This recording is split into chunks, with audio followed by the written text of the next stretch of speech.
video idea. First I was thinking I would do sticks and stones, can break your bones, but words will never hurt me.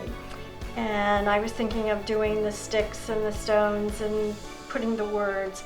And then the more I thought about it, especially with Trump right now and the political things going on, I feel like a lot of us are, and it's been through history too, that if you see no evil, speak no evil, or hear no evil, that means it isn't out there, but it is. And so that gave me the idea to somehow or other do some images for that. I just started playing on the computer with different images and putting them together and trying different things. I'm eventually going to sew the lips shut because I think too that if we would just speak up, maybe not as much bad in the world would happen. So this is a sample of the print, and I'm going to what's called chine-collé in printmaking. So I've glued up the back, and I'm gonna, using this template, I'm going to glue this onto white paper. This is Pesha, and it's very, very white, so that the rice paper that I have, I'm gonna get a different color. And so I'll have the beautiful imprint of the plate mark when I run it through the press for the chine-collé.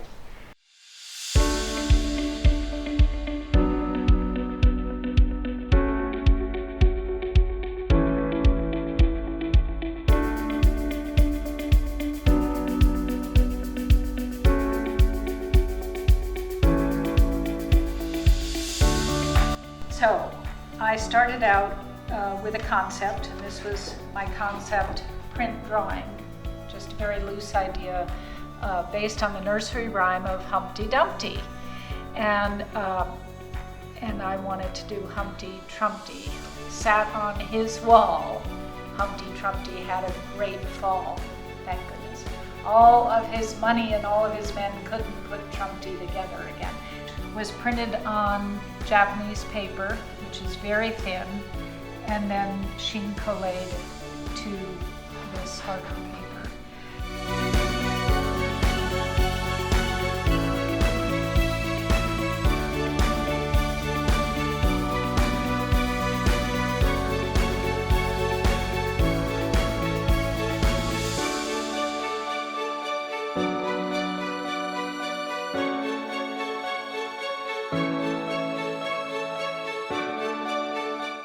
So I thought, okay, I could come up with an idea of an imagined children's book, a page from an imagined children's book, and that's where it came, the letter T.